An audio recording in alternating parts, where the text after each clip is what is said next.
What's up, YouTube box community? It's boy Mr. Universal Sports. I'm back here to cover that Erislandy Lara versus Freddy Hernandez fight. Overall, I had this fight 98-91, and I thought pretty much that Lara dominated the fight. I only gave the third round to Freddy Hernandez, and that's because that I felt that he outworked him a bit in that round. But here's how I break down this fight overall. Obviously, I'm trying something different today, folks. I'm trying the webcam on my computer, because usually when I do my videos on YouTube, I hold the camera when my wife's not around. I hold the camera with one hand when I don't have nobody to hold the camera for me, and I got tired of that crap. So here it goes. Let's look at when I was looking at the tail of the tape, I noticed something. Freddy Hernandez is actually the taller guy, and he actually has the bigger reach. Freddy Hernandez standing in at 5'10", having a 72-inch reach advantage. Some reports say 74, but I really think he's 72. And Erislandy Lara only stands at 5'9.5" and has a 71-inch reach advantage. So obviously, you would think Freddy Hernandez should use his reach and use the jab to keep Erislandy Lara, the shorter man, away. But obviously, when I learn from other people and when I'm studying Freddy Hernandez, he doesn't have the ability to do that. He wasn't taught the skills to use his height, and he's pretty tall for a junior middleweight. 5'10", 5'11" is pretty tall for the division. And the last time we saw him, he got stretched by Andre Berto in one round. That was the last time I saw him on network TV. Well, here's what I didn't like about what Hernandez didn't do. Obviously, after the second round, he started swelling in his left eye. And over the time, he swelled in the right eye. So obviously, he has Miguel Cotto syndrome, where he swells a lot easy. And I think he's a little thin-skinned in his face, so he swells a little easier. And the only way I know that Freddy Hernandez was going to win this fight was he turned into an inside fight and a street fight. But he couldn't do that, folks. When he had his opportunities, when he had Lara on the ropes to go in, land a couple of shots to the body and the head, but he didn't do that. He didn't put his head on his chest. And that was the only chance that I think Lara had at winning the fight, was if he turned into a dirty fight, which kind of was a bit, but it really wasn't. It wasn't no headbutts or nothing, major headbutts. And these were the point I didn't like about Hernandez.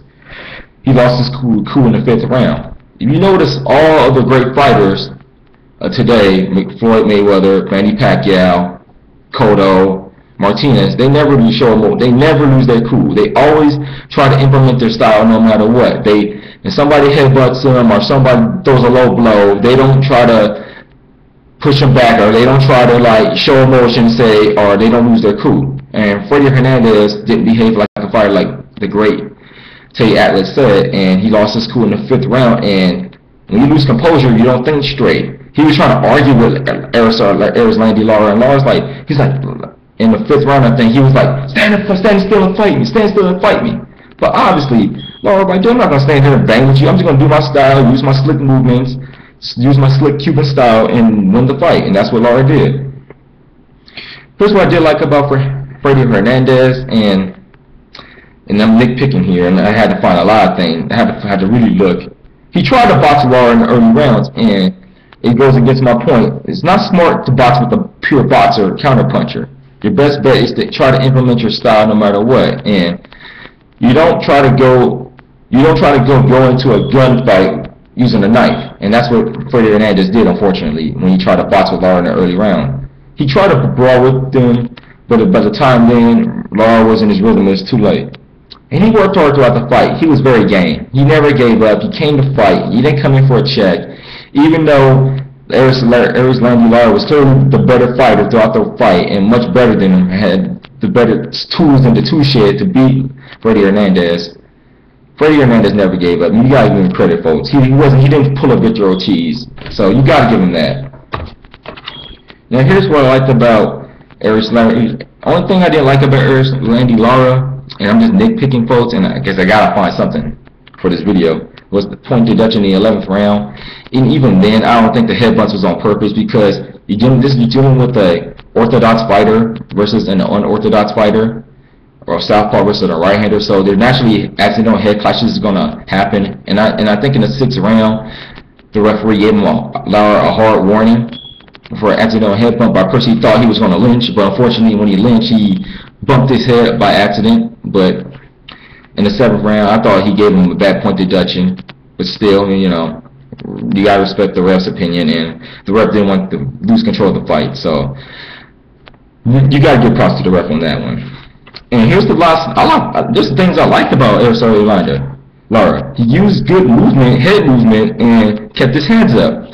Obviously, there were shots where Hernandez obviously being a slower fighter, would throw a punch and Lara would duck and use head movement. He keeps his hands up, block shots, and when he used the high guard, he held the high guard like this, had his elbows tight.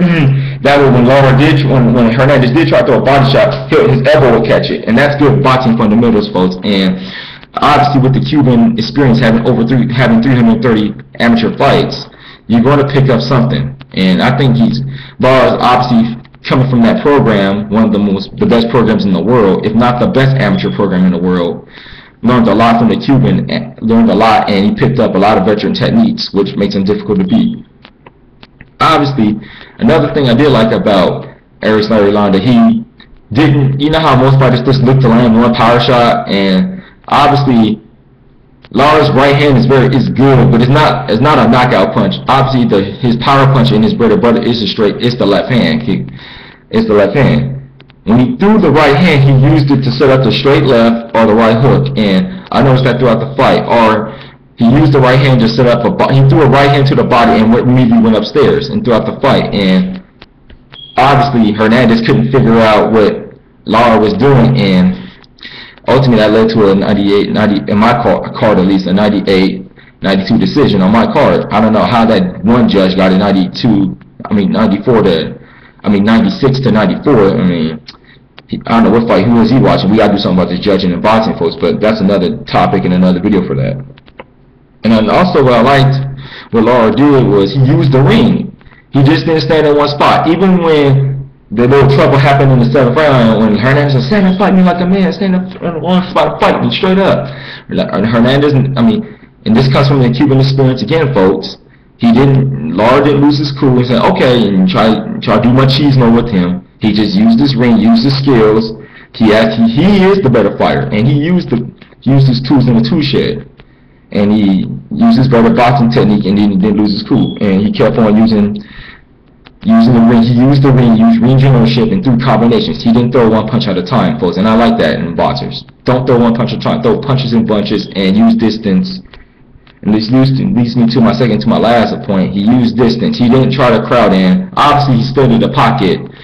What Lara did, he stood in the pocket and tried to counter, and stood in the pocket and made him miss and counter, but he didn't brawl with him overall. He used his boxing technique. And the last thing I liked about Lara was the most, I think it's the most important, he was a thinking man. He used his Cuban savvy. He used his veteran savvy.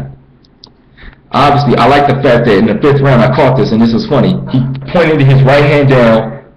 Hernandez, not being that smart, he looked at the hand, looked at his hand, and he caught, and Lara immediately caught him with a quick 1-2 upstairs. And that's just experience, folks, and that shows that Freddy Hernandez wasn't paying attention.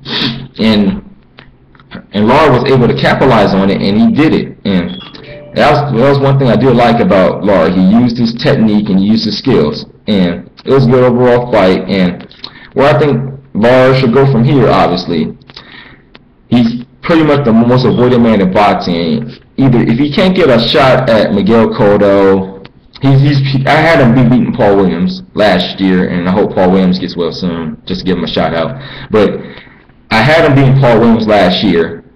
Obviously, that's an unofficial loss that he has, unfortunately. But if he, what is my wife doing? But anyway, she's obviously has her texting me, and I'm gonna cut this video short. But he should either fight K9 or the winner of he should either fight K9 or Canelo. And that's the only 2 fights I want to see him fight. But I'm hearing that most likely he's going to fight K9. He's not going to get a Canelo shot. So, comment, rate, subscribe, folks. Tell me what you think about the video. Tell me what you thought about the fight. I'm about to watch this Gary Russell Jr. versus Christopher Perez fight. I can't find no information on Christopher Perez, but I'm going to save that for my next video. This is your boy, Mr. Universal Sports, and I'm out. Peace. Later.